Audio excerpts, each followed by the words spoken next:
Hello everyone. तो आइए करते हैं कुछ बेहतरीन और शानदार सवाल। इन सभी सवालों करने का रूल बहुत सिंपल है। सबसे पहले आप इन सवालों को खुद जरूर अटेम्प्ट करें और फिर आप इस वीडियो सॉल्यूशन का सहारा लें। राइट, तो आइए डिस्कशन करते हैं। सबसे पहला सवाल, the value of n into L into M for the last electron entered in sodium is. देखिए, कुछ बच्चे इसमें सोडियम का इलेक्ट्रॉनिक कन्फिग्रेशन लिखेंगे और फिर इसका आंसर देंगे, जबकि सवाल बहुत आसान है। उसने सोडियम बोला है और सोडियम जो कि एक s ब्लॉक का एलिमेंट है, यानी इसका जो लास्ट इलेक्ट्रॉन है वो s सबसेल s ऑर्बिटल में एंटर करेगा, यानी उसके लिए m की वैल्यू 0 होगी। और m की वैल्यू अगर 0 है तो ये कुछ भी हो, मल्टीप्लाई होने पे आंसर तो 0 ही आएगा। तो without any second thought answer will B 4। आइए चलते हैं अगले सवाल की ओर। अगला सवाल देखने में बहुत बड़ा है, बहुत लेंदी है और ये आपका टाइम किल करता है, ये आपको कंफ्यूज करता है, ये आपको परेशान करता है, लेकिन सवाल में कुछ भी नहीं है। सवाल क्या है, हेमोग्लोबिन एक बहुत गंदा सा फॉर्मूला दे रखा है, उसका मोलर मास दे रखा है जो आपको कैलकुलेट नहीं करना है। Is oxygen carrier in blood, an average adult has about 5 litre of blood, every millilitre of blood has approximately 6 into 10 की पावर 9 इरिथ्रोसाइट्स और red blood cell, and every red blood cell has about this haemoglobin molecule. हर red blood cell में इतने haemoglobin है और 1 millilitre में इतने red blood cell है, तो कुल कितने हीमोग्लोबिन है सोच ले। उसने हमसे कहा है the mass of haemoglobin in an average adult is, right. तो सबसे पहले हम टोटल हीमोग्लोबिन निकाल लेते हैं, और जब टोटल हीमोग्लोबिन हम निकालने जाएंगे तो कैसे निकालेंगे प्यारे बच्चों, 1 मिलीलीटर के लिए पहले पता कर ले। तो 1 मिलीलीटर में कुल कितने रेड ब्लड सेल हैं, 6 into 10 की पावर 9, तो कितने हो जाएंगे 6 into 10 की पावर 9 into 3 into 10 की पावर 8। ये 1 ml में आ गया, राइट। लेकिन टोटल ब्लड कितना है, 5 लीटर, और अगर ब्लड 5 लीटर है यानी कि 5000 ml है, तो 5000 ml में कितना हो जाएगा मेरे बच्चों, 5 into 10 की पावर 3 into 6 into 10 की पावर 9 into 3 into 10 की पावर 8। क्लियर। इस प्रकार से आपने टोटल नंबर ऑफ हेमोग्लोबिन निकाल लिया जो कि 5 लीटर ब्लड में मौजूद है। अब उसने आपसे नंबर नहीं पूछा, उसने आपसे मास पूछा है। तो प्यारे बच्चों, नंबर से सबसे पहले मोल निकाल लीजिए। तो नंबर ऑफ मोल का फॉर्मूला होता है given number upon Avogadro number. ये कितना आ जाएगा, 56 30, 30 3 90, 90 9 3 12 और 8 20, है ना, या 9 8 17 3 20, ऐसा भी कर सकते हैं। और नीचे डिवाइड कर देंगे आप अवोगाड्रो नंबर से 6.022 इंटू 10 की पावर 23, राइट। और आपसे उसने वेट पूछा है, तो वेट हो जाएगा मोल इंटू मॉलिक्यूलर मास। प्रश्न में आपको मॉलिक्यूलर मास दे रखा है 9 इंटू 10 की पावर 21 अपॉन 6 इंटू 10 की पावर 23 इंटू 65248, ऐसा कुछ गंदा सा नंबर, राइट। अब आप इतना तो समझ जाइए कि जब आप यहां पे देखेंगे और यहां पे देखेंगे तो पल भर के लिए आप ये 65248 से मत घबराइए, इसे 6.5 इंटू 10 की पावर लिख दीजिए ना। तो जब इसे डिवाइड करोगे तो आंसर कुछ 1 पॉइंट समथिंग ही तो आएगा, और अगर ये 1 पॉइंट समथिंग आएगा और यहां मल्टीप्लाई होगा तो आपका जो आंसर होगा वो 9 में ही कुछ होगा, 9 से थोड़ा बड़ा नंबर होगा। कुछ भी कर लो, 652 ये तो नहीं होगा। आप बिना कैलकुलेट किए भी अगर बेस्ट ऑप्शन की नीति पे चलें तो भी आंसर आप क्या टिक करके आएंगे, 1। ऑलराइट, तो ये सवाल तसल्ली से समझना था, पढ़ना था, और आंसर आपके सामने। अगला सवाल, which of the following is isodiaphere of fluorine. तो सबसे पहले आपको आइसोडाइफर का कंसेप्ट याद हो। आइसोडाइफर उन्हें कहते हैं जिनके लिए A-2Z सेम होता है, जिनके लिए A-2Z सेम होता है। अगर A-2Z की वैल्यू सेम है तो जहां जहां सेम है आप उसे आइसोडाइफर कह देंगे। तो सबसे पहले वाले के लिए A-2Z निकाल लें। आप इतना तो जानते हैं, ऊपर वाले को A कहते हैं, नीचे वाले को Z कहते हैं। अगर कोई एटम है X, तो नीचे हम लिखते हैं उसका एटॉमिक नंबर यानी कि Z, और ऊपर लिखते हैं हम उसका मास नंबर यानी कि A। क्लियर। तो प्यारे बच्चों, यहां पे आप कहोगे तो A कितना है, 19 माइनस 2Z यानी 9 2 18, यानी A-2Z की वैल्यू कितनी है, 1। अब आपको देखना है कि इन सभी स्पीसीज में कहां A-2Z 1 है, जहां जहां 1 होगा वही आंसर होगा। तो 23 माइनस 22 1, 27 माइनस 26 1, 24 माइनस 24 0, 31 माइनस 30 1। बहुत सिंपल है, तो आंसर होना चाहिए ACD, आंसर होना चाहिए ACD। ठीक है बच्चों, आइए चलते हैं अगले सवाल की ओर। अगला सवाल बड़ा प्यारा सवाल, मोल कंसेप्ट के डेप्थ कंसेप्ट को इन्वॉल्व करता हुआ सवाल। How many moles of methane will produce 12 gram ethane. वो कहता है कि मीथेन के कितने मोल से इथेन का 12 ग्राम बनेगा, राइट। तो इथेन का कितना ग्राम बोला है, 12 ग्राम। तो आपने क्या करना है, सबसे पहले इथेन का मोल निकाल लेना है। Number of mole of ethane is equal to weight in grams upon molecular mass. अगर आप मॉलिक्यूलर मास निकालने जाएंगे C2H6 का, तो 12 दूना 24 और 6 कितना आ गया, 30। यानी इसके कितने मोल आ चुके हैं, 12/30। इसे करोगे सिंप्लीफाई तो आ जाएगा 0.4 मोल। बच्चे आपने मोल ही क्यों निकालना है, क्योंकि सवाल में मोल ही पूछा है, राइट। तो आपने इथेन का मोल निकाल लिया। अब इथेन के मोल से CH3Cl के मोल को जोड़ो। अभी पल भर के लिए आप इस 50% को भूल जाओ। तो सोचो इसकी स्टोइशियोमेट्री 1 है और इसकी स्टोइशियोमेट्री 2 है। मतलब अगर यहां से 2 जाएगा तो यहां 1 आएगा, या उल्टा कह दो कि जितना ये बना है उसका दुगना ही ये गया है, जितना ये बना है उसका दुगना ये गया है। समझ पा रहे हैं क्या। तो भाई मेरे ये कितना बना है, 0.4।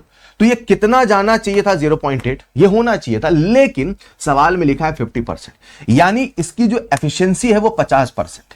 यानी जितना बनना था उसका 50% ही बनेगा। यानी अगर ये 0.4 है तो जितना बनना था उसका ये 50%। यानी कि आप ऐसा सोचो मेरे बच्चे कि 0.4 से ये बनना था 0.8, लेकिन इसका दोगुना होना चाहिए। यानी ये कितना होना चाहिए, 1.6। क्या ये आप समझ पाए, क्योंकि उसने बोला एफिशिएंसी 50%, यानी ये 1.6 है तो ये 0.8 बनाता, लेकिन उसका 50% 0.4 ही बनेगा। तो मुझे इसके मोल कितने मिल गए, 1.6। क्लियर। अब इसके कितने मोल मिल गए, 1.6।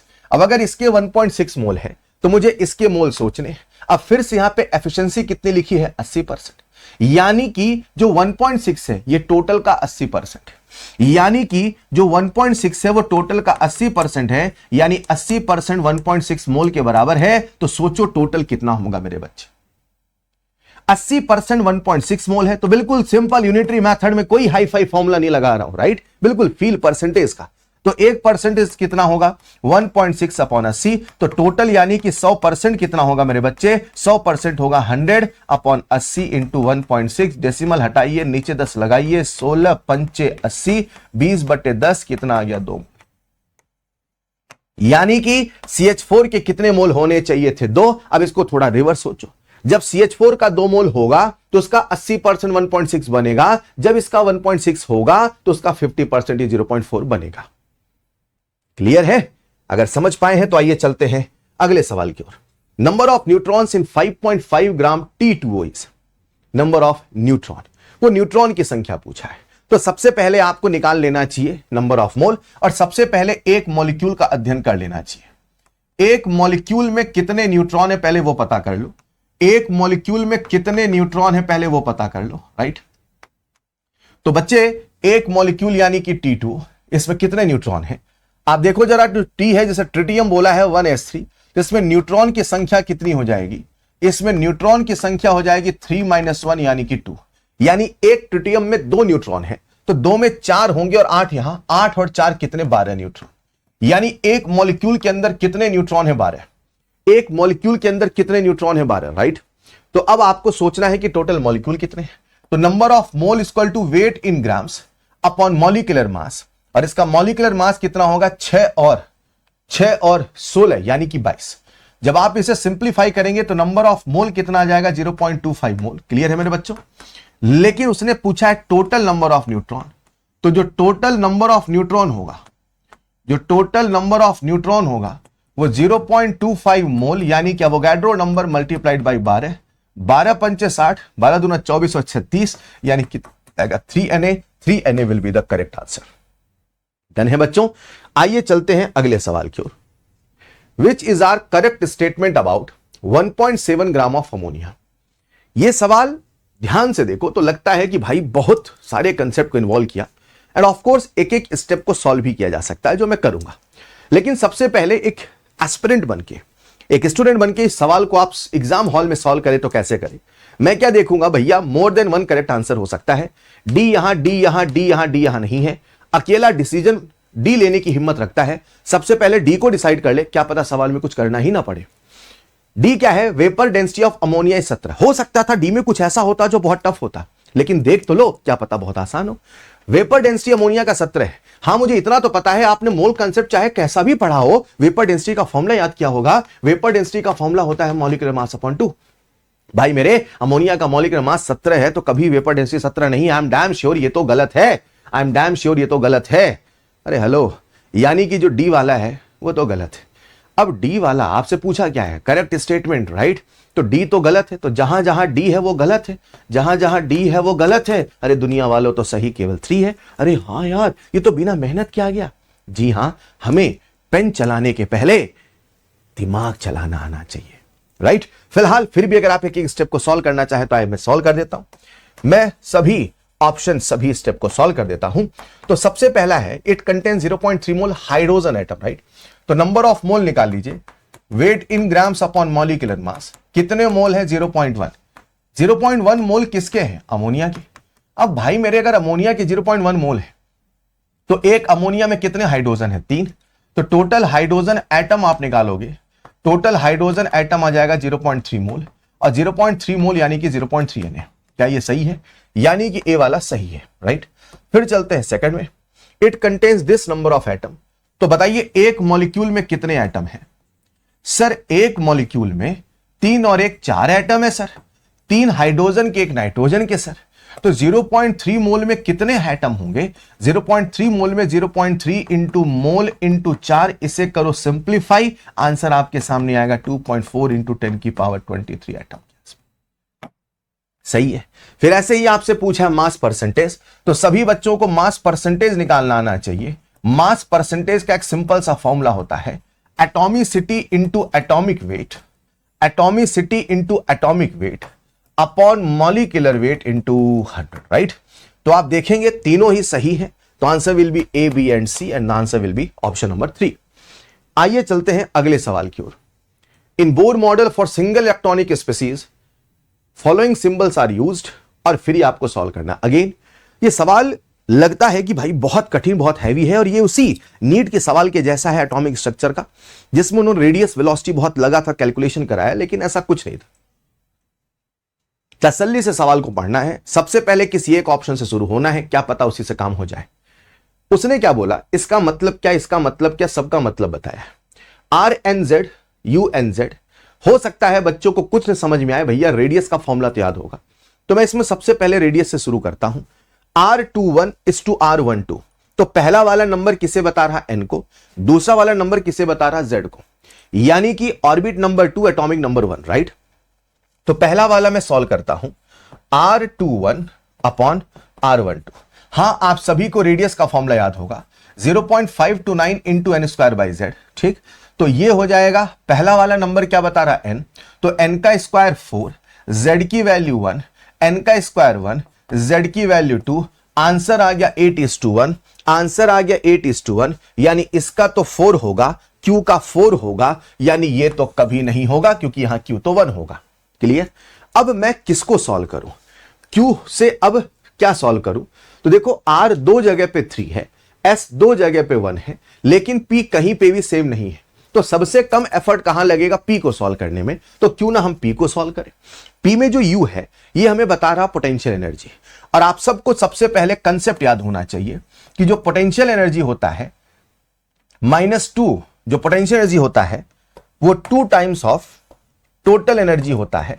टोटल एनर्जी भी माइनस में होता है, पोटेंशियल एनर्जी भी माइनस में होता है, ये याद होना चाहिए आपको। और दूसरा कंसेप्ट आपको याद होना चाहिए कि काइनेटिक एनर्जी टोटल एनर्जी के बराबर होता है, बस ये माइनस और ये प्लस होता है। ठीक है? ठीक है साहब। और आपको यह भी पता हो कि किसी भी एटम की एनर्जी निकाली जा सकती है, बस हमें हाइड्रोजन एटम की एनर्जी याद हो और उसे Z² से मल्टीप्लाई कर दो। अगर आपको हाइड्रोजन एटम के किसी भी ऑर्बिट की एनर्जी याद है, उसे Z² से मल्टीप्लाई कर दे, आप किसी भी हाइड्रोजन लाइक स्पीसीज की एनर्जी निकाल सकते हैं, kinetic energy, total energy and so on. अगर नहीं पढ़ा तो प्लीज मेरे एटॉमिक स्ट्रक्चर के लेक्चर में देखना कैसे मैं इस एनर्जी को कैलकुलेट करता हूं। अब इसे कैसे करें साहब? तो पहला क्या है? U 1 2, 1 का मतलब n है, 2 का मतलब एटॉमिक नंबर, यानी फर्स्ट ऑर्बिट उस एटम का जिसका एटॉमिक नंबर 2 है।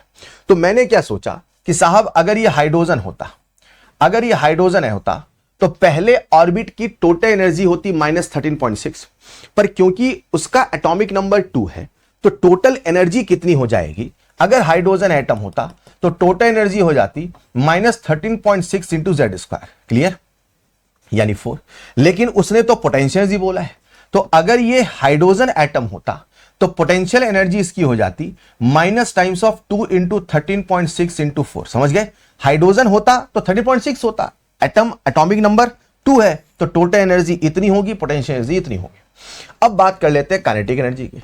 अगेन काइनेटिक एनर्जी में एटॉमिक नंबर भी 1 है, ऑर्बिट नंबर भी 1 है, तो हाइड्रोजन एटम के लिए फर्स्ट ऑर्बिट की टोटल एनर्जी होती है -13.6 और इसकी काइनेटिक एनर्जी होती है +13.6, यानी कि जब मैं काइनेटिक एनर्जी लिखूंगा that is going to be +13.6 और दोनों का रेशियो निकाल दूंगा, कैंसिल होगा, आंसर आएगा -8:1, यानी 1, सॉरी 2 है ना, तो ये आ गया आपके सामने 2। तो कौन सा ऑप्शन है, पी का 2, यानी answer will be option number 1, चलेगा। तो प्यारे बच्चों ऐसे आप बाकी ऑप्शन भी सॉल्व कर सकते हैं। आइए चलते हैं अगले सवाल की ओर। फॉर गैसियस इक्विलिब्रियम ये दिया है, Kp has a value of 1.8 at 700 kelvin.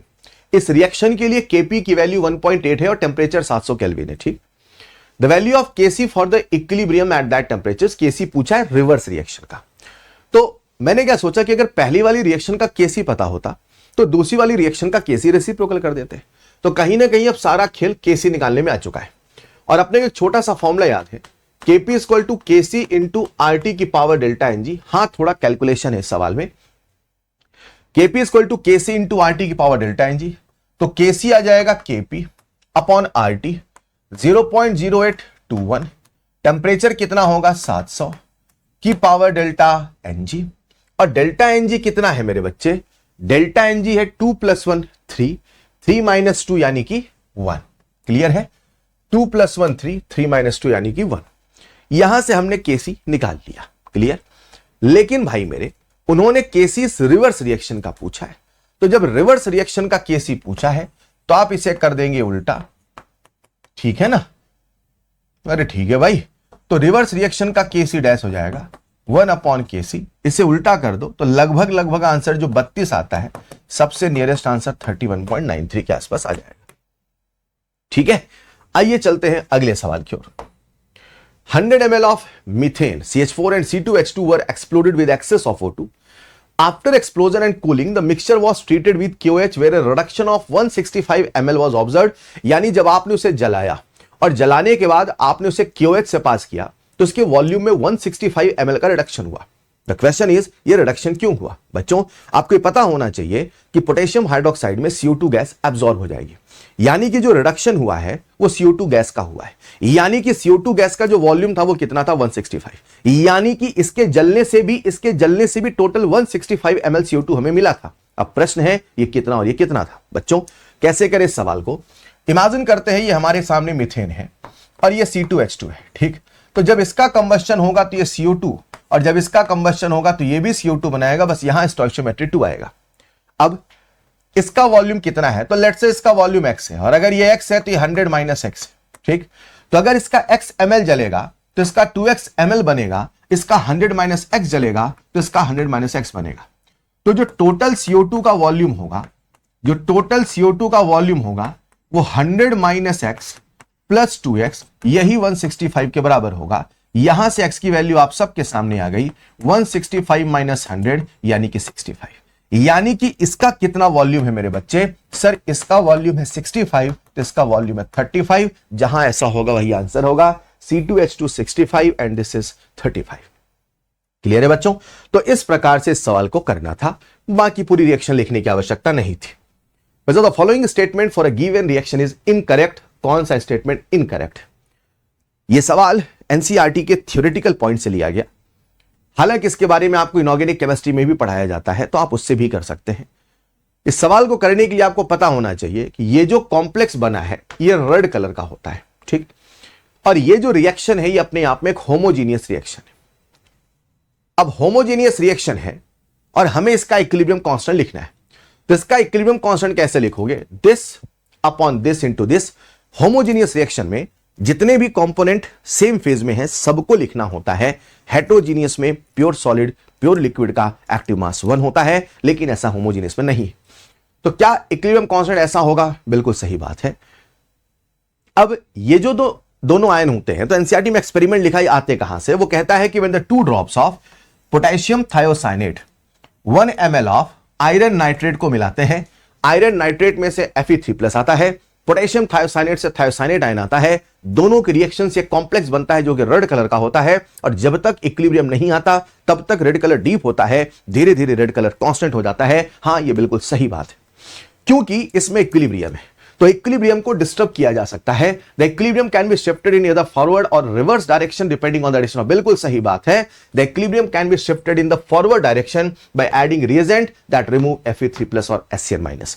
ऐसे रिएजेंट मिलाए जाए जो इसको और इसको रिमूव करें, इसको और इसको कंज्यूम करें। मेरे भाई, अगर इसको कंज्यूम करेंगे तो इक्विलिब्रियम बैकवर्ड जाएगा, इक्विलिब्रियम फॉरवर्ड नहीं जाएगा, यानी ये गलत है।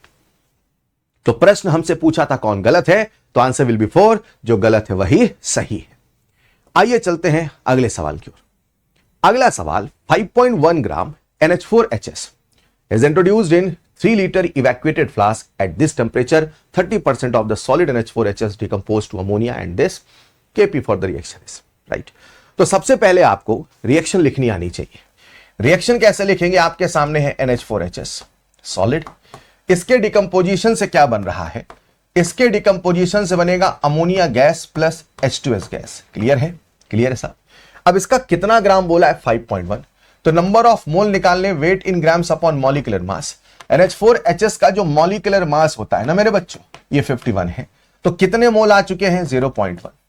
अब गाड़ी शुरू होती है छुक छुक छुक, और इसके चले गए 30%, तो 0.1 का 30% 0.03, ये बनेगा 0.03, ये बनेगा 0.03। हालांकि ये सॉलिड है तो ये कहीं पे भी एक्सप्रेशन में नहीं आएगा, आप इसे हटा के यहां सिंपली डैश लिख दो तो भी कोई समस्या नहीं है, क्योंकि ये कहीं ना भी केपी केसी में आने वाला नहीं है। ये एक हेट्रोजीनियस रिएक्शन है, और सॉलिड का एक्टिव मास अब हम कितना लिखेंगे वह, ठीक है। अब ये हमारे सामने मोल आ चुके हैं, राइट, लेकिन भाई ने मोल नहीं पूछा है, भाई ने केपी पूछा है। और केपी लिखने का एक बढ़िया तरीका आपको पढ़ाया जाता है, number of moles of product raise to the power stoichiometric coefficient upon number of moles of reactant raise to the power stoichiometric coefficient into P total by N total की पावर डेल्टा एनजी। तो आइए इस expression को लिखते हैं, product के मोल 0.03, stoichiometry 1 and 1 into 0.03, जिसे मैं लिख सकता हूं 3 इंटू 10 की पावर -2, 3 इंटू 10 की पावर -2 में सीधे सिंप्लीफाई करके लिख देता हूं 3 इंटू 3 इंटू 10 की पावर -4। क्लियर? अब पी टोटल कैसे निकाले वो समझता है। तो पीवी इक्वल टू क्या होता है? एनआरटी। तो प्रेशर कितना हो जाएगा? N R T by V. Number of mole total gases कितने हैं? 0.03 प्लस 0.03 यानी 0.06। आर की वैल्यू 0.0821 और टेम्परेचर कितना है? 327। इसे केल्विन में बदलोगे तो कितना आएगा? 327 प्लस 273 कितना आ गया मेरे बच्चों? 600। यानी ये कितना है? 600, और वॉल्यूम दे रखा है 3, राइट। ये आपके सामने आ चुका है प्रेशर। मैं यहां लिख देता हूं 0.06। अच्छा, इसकी वैल्यू सॉल्व करने पे लगभग 1 आती है ना, लगभग 1 बता रहा हूं मैं, तो आप चाहे तो सॉल्व करके देख लें, ये लगभग 1 आता है। अब नीचे लिख रहा हूं टोटल मोल, तो टोटल मोल कितने हैं? 0.03 प्लस 0.03 यानी 0.06, जिसे क्या लिखा जा सकता है मेरे बच्चों? राइट, जिसे लिखा जा सकता है 6 इंटू 10 की पावर -2। क्लियर है? अब आप इसे सिंप्लीफाई करिए और आंसर देखिए, आंसर कितना आता है। तो ये आपके सामने आ चुका है पी टोटल। अच्छा एक मिनट, डेल्टा एनजी की वैल्यू, चीज गड़बड़ है, आपको यहां डेल्टा एनजी भी लिखना पड़ेगा, और डेल्टा एनजी कितना है? 2, राइट। तो डेल्टा एनजी भी लगाना पड़ेगा, डेल्टा एनजी भी लगाना पड़ेगा, डेल्टा एनजी भी लगाना पड़ेगा।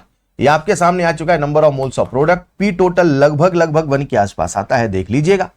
और एन टोटल कितना आ चुका है? 6 इंटू 10 की पावर -2 की पावर डेल्टा एनजी यानी कि 2, राइट। इसे सॉल्व करेंगे, 3 त्रिकाई 9, 6 का स्क्वायर 36, 10 की पावर -4 कैंसल आउट, 9 चौको 36, 1/4, 0.25 के आसपास। मोटा मोटा आंसर विल बी 2, लगभग चलेगा। तो प्यारे बच्चों, ये था सवाल। आइए बढ़ते हैं अगले सवाल की ओर। The highest probability of finding the electron in an orbital having values quantum number this. Quantum number 3 1 -1, यानी ये या तो 3px होगा या तो 3py होगा, कुछ भी कर लो, ये 3pz तो नहीं होगा, क्योंकि जब भी z बोलेगा m की वैल्यू उसके लिए 0 होगी। क्लियर है? क्लियर है। अब या तो वो 3px है या तो वो 3py है, तो आपको इतना पता होना चाहिए कि जो px होता है वो x एक्सिस के अलोंग है, जो py होता है वो y एक्सिस के अलोंग है, राइट। तो इलेक्ट्रॉन की मिलने की प्रोबेबिलिटी इसी एक्सिस के अलोंग है। In between any two axis गलत बात, on any two axis simultaneously perpendicular to each other गलत बात, on any one axis out of the 3 at a time बिल्कुल सही बात है। Answer will be option number 3, पता है तो बनेगा वाली बात है। ठीक है, आइए चलते हैं अगले सवाल की ओर। Consider the following statement. आराम से वीडियो को स्टॉप करके सवाल को पढ़ें, समझें और फिर आगे बढ़ें। चलिए, तो सवाल क्या कहता है कि आपके सामने इक्विलिब्रियम के बारे में बहुत सा इंफॉर्मेशन है, एक एक को आपको पढ़ के चेक करना है कौन सही कौन गलत है। तो आइए चेक करते हैं। सबसे पहले आपसे पूछा क्या है, करेक्ट पूछा है कि इनकरेक्ट? आपसे पूछा है साहब करेक्ट, है ना। Expression for the equilibrium constant is not applicable when concentration of the reactant and product have attend constant value at equilibrium state. अरे भाई, तभी तो मुझे लगता है इज नॉट एप्लीकेबल, वो कह रहा है नॉट एप्लीकेबल। नहीं भाई, गलत है, तभी तो एप्लीकेबल होता है जब सब कुछ कांस्टेंट हो जाता है, जब इक्विलिब्रियम आ जाता है तभी तो इक्विलिब्रियम कांस्टेंट का एक्सप्रेशन लिखा जाता है। वो कहता है नहीं, तब नहीं लिखा जाता। हमने कहा ना ना, गलत है। फिर चलते हैं अगले में। The value of equilibrium constant is dependent on initial concentration of the reactant. बिल्कुल गलत बात है। इक्विलिब्रियम कांस्टेंट की वैल्यू इनिशियल कंसंट्रेशन पर डिपेंड नहीं करती है। ये बहुत बड़ी बात है कि आप कुछ भी अमाउंट लो, उसके हिसाब से प्रोडक्ट बनेगा। बेसिकली इक्विलिब्रियम कांस्टेंट रेशियो होता है, वो वही रहेगा जब तक टेंपरेचर नहीं बदला। Equilibrium constant is the function of temperature and reaction only. और जब मैं रिएक्शन कहता हूं तो उसका मतलब है mode of representation of reaction. तो हां बच्चों, equilibrium constant is temperature dependent, सही बात है। Having a unique value for a particular reaction, सही बात है, यानी थर्ड तो बिल्कुल सही है। The equilibrium constant for the reverse reaction is directly proportional to the equilibrium constant for the forward reaction, बिल्कुल गलत बात है। The equilibrium constant for a reaction is related to the equilibrium constant of the corresponding reaction whose equation is obtained by multiplying or dividing the, बिल्कुल सही बात है। अलग अलग रिएक्शन से किसी मेन रिएक्शन का इक्विलिब्रियम कांस्टेंट निकाला जा सकता है। और आपको प्रॉपर्टी पढ़ाते हैं, रिएक्शन करोगे रिवर्स तो क्या होगा रेसिप्रोकल, रिएक्शन को करोगे ऐड तो क्या होगा मल्टीप्लाई, वही वाली बात है, यानी ये भी बिल्कुल सही है। Answer will B 3 and 5। अगला सवाल, mister TNM performed an experiment, है ना। वो एक एक्सपेरिमेंट परफॉर्म करते हैं और एक्सपेरिमेंट में NO2 गैस बनती है और उसे 3 टेस्ट ट्यूब में भरा जाता है, PQR। प्रश्न अब इस एक्सपेरिमेंट के आधार पे कुछ आपसे बातें कह रहा। बच्चों, अब जो नीट 2026 या रिनीट होगा उसमें वो कुछ एप्लीकेशन बेस्ड सवाल पूछ सकते हैं। उन्होंने हालांकि पहले पेपर में भी प्रैक्टिकल केमिस्ट्री से पूछने की कोशिश की थी और इसी एप्लीकेशन बेस्ड के लिए सवाल दिया गया है, जो आपको अब हर पेपर में ऐसा एक एक सवाल देखने को मिलेगा। तो N2O4 को हमने NO2 को हमने 3 टेस्ट ट्यूब भरा और नीचे रिएक्शन लिखी इसका डेल्टा एच -57। डेल्टा एच -57 यानी एक एक्सोथर्मिक रिएक्शन। और अगर ये एक्सोथर्मिक है ना मेरे बच्चे, तो फॉरवर्ड वाला एक्सो होगा और बैकवर्ड वाला एंडो होगा। यानी कि अगर आपको NO2 गैस चाहिए, यानी बैकवर्ड आना है, यानी एंडो साइड आना है, यानी टेम्परेचर को बढ़ाना है, या उल्टा कह दो जहां टेम्परेचर ज्यादा होगा वही बैकवर्ड जाएगा, वही NO2 बनेगा, वही ब्राउन कलर होगा। तो भाई मेरे, सबसे ज्यादा टेम्परेचर कहां ज्यादा है? हॉट वाटर में। तो जरा देखिए कहां हॉट वाटर है, कहां हॉट वाटर है। मुझे लगता है बाकी सब में नहीं, थर्ड में है। Brown colour intensifies since high temperature favours the backward reaction. चलेगा।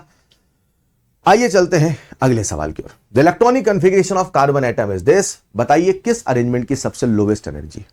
बच्चों, कॉन्फ़िगरेशन जब पढ़ाया जाता है तो आपको एक रूल पढ़ाया जाता है, हुन्स रूल। और हुन्स साहब का जो रूल था वो एक्सचेंज एनर्जी पर आधारित था। और वो कहते थे कि जब भी कभी आप इलेक्ट्रॉन की फिलिंग करेंगे, तो इलेक्ट्रॉन की फिलिंग जब भी डिजनरेट ऑर्बिटल में करेंगे, तो उन्होंने इसका एक रूल दिया कि डिजनरेट ऑर्बिटल में आप सबसे पहले सभी डिजनरेट ऑर्बिटल को सिंगली ऑक्युपाइड करें, और वो भी सेम स्पिन के साथ, वो भी सेम स्पिन के साथ। स्पिन अलग नहीं होनी चाहिए।